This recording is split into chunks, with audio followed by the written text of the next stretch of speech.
And one interesting thing is this. If you look at the work of people like Dr. Michael Persinger or Rick Strassman, they have found that when the human body is subjected to increased electromagnetic energy, the pineal gland produces more DMT, a substance that can produce hallucinations but also create raised states of consciousness. We produce it when we're born, we produce it when we die, and we produce it in times of trauma, which is maybe why when you have an accident, you sometimes feel like everything's gone, like you've gone somewhere else. It's removing your consciousness to some other plane almost. It's a protective mechanism.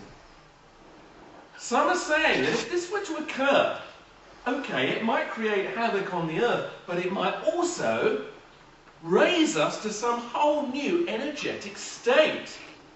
Maybe that's the plus side of it. Now, there are two sides to this. So let's come back to the control. Why would any ruling elite want to control us so much? Is it just for power? Or is it just that they know about the predictions, they know about the cycles, and they want to make sure if anything overturns the old order of the world, that they will stay on top? Because if they even suspect something may happen where A, order is suddenly upset, and B, we step into our power, that's the last thing they want. So they have to keep us down.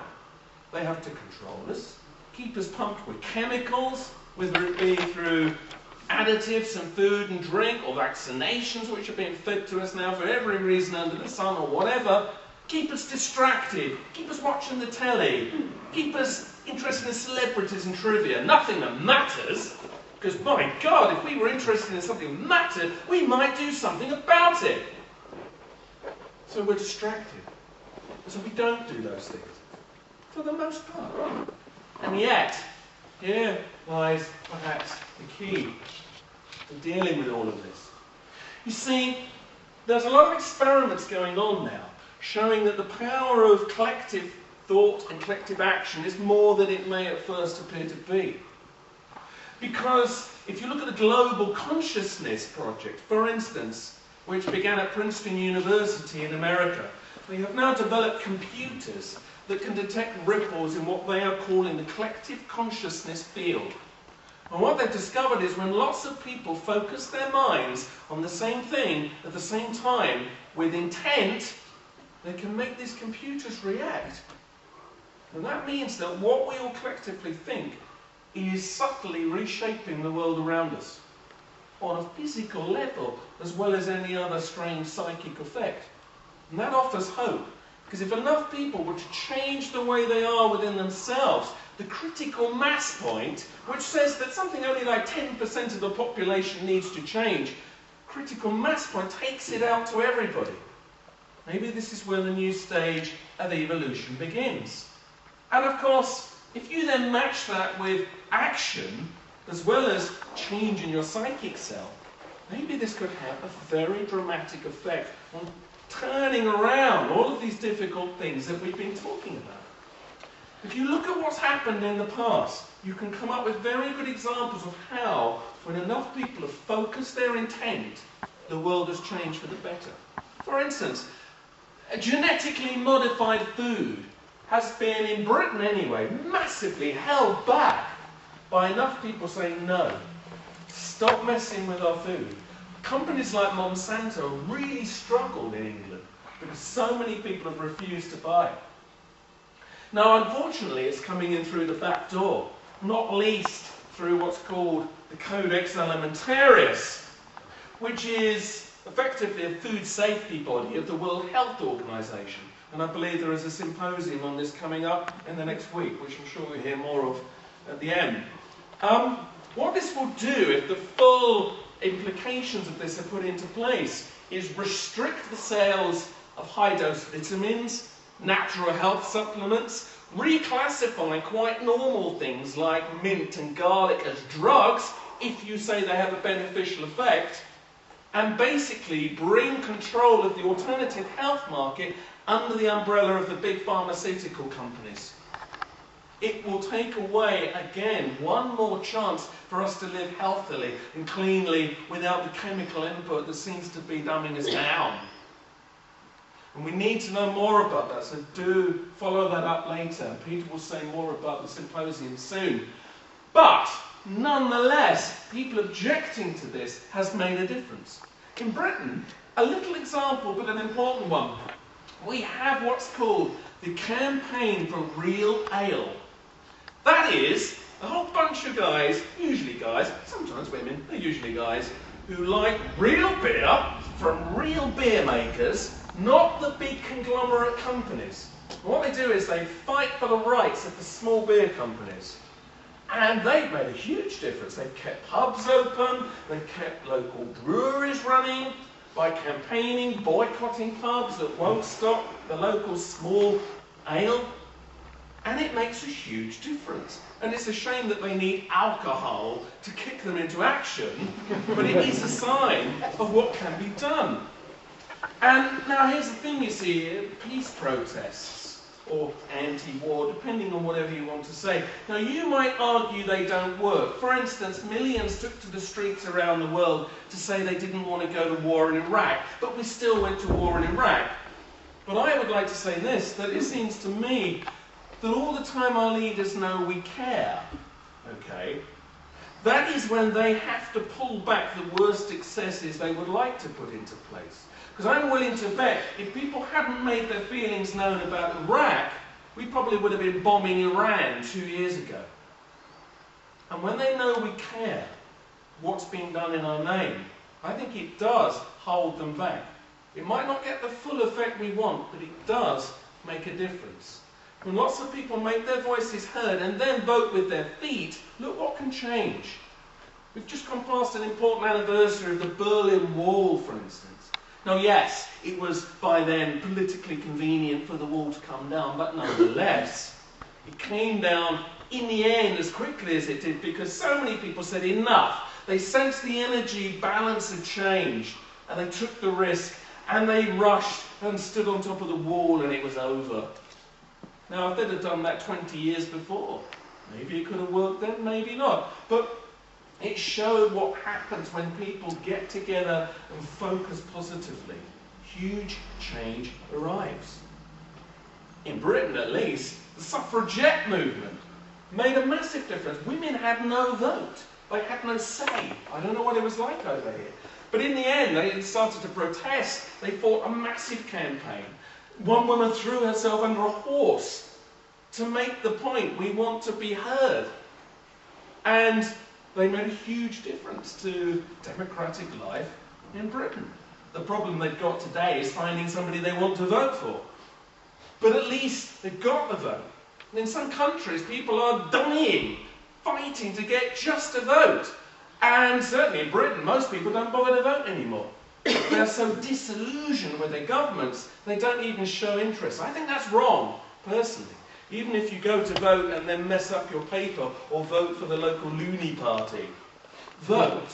Let them know you do care how they're run. Because otherwise, the ruling elite think, great, they don't even care how they're run. Right, we'll just do what we want, even more. We have to show we care. Nelson Mandela, now, whatever you think of his politics, nobody would have thought he would ever become president of South Africa after all those years locked up. But there was a consciousness shift. The campaigning, the focus for his case turned it all around.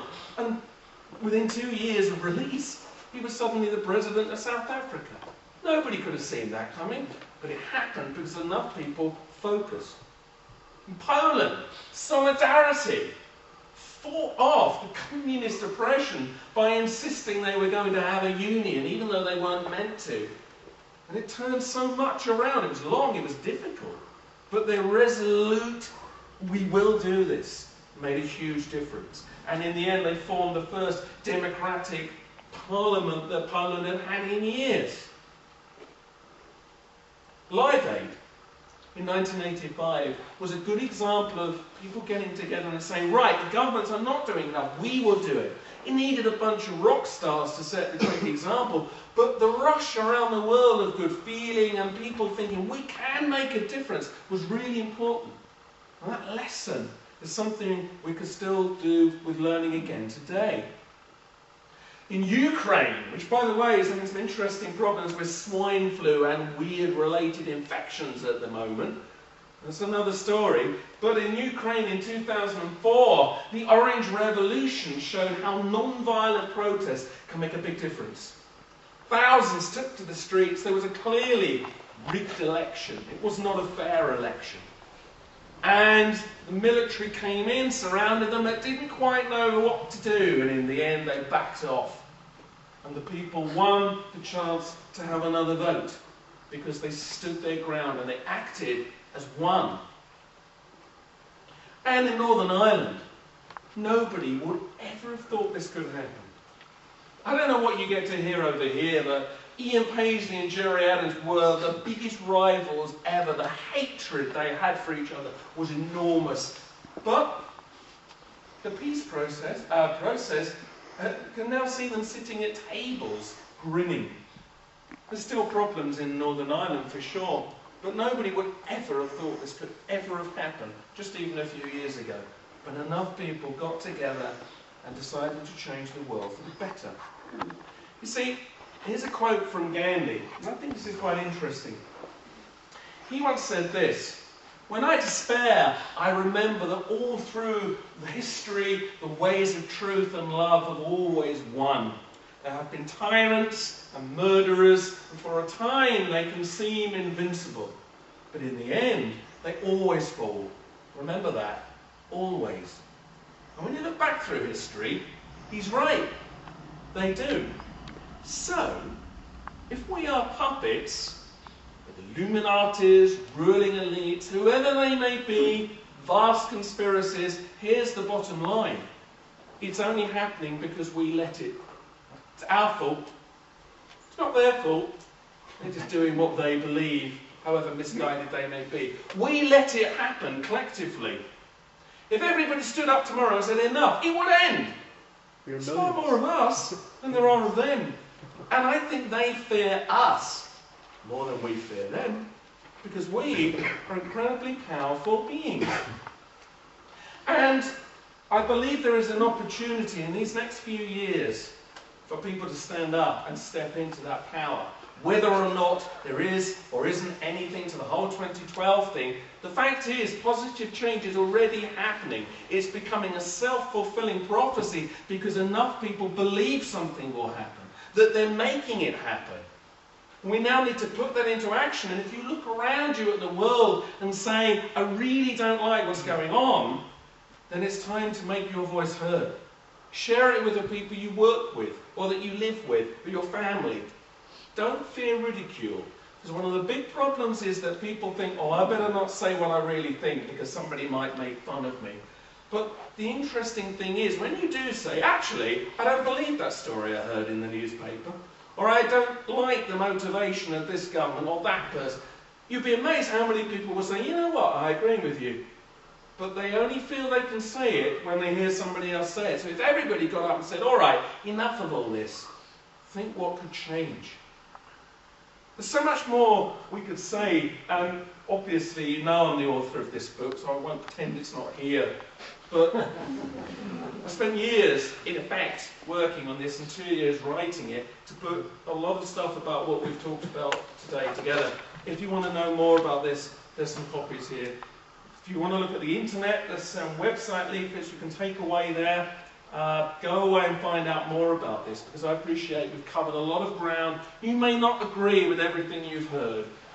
If so, that's quite good, because you need to be alive and have your own opinion and not be bland and boring. So if it makes you, if nothing else, just stand in your own power, this can only be a good thing. I appreciate very much that you've come out tonight. I'd like to thank Peter for inviting me here, and thank you for listening. Thank you very much.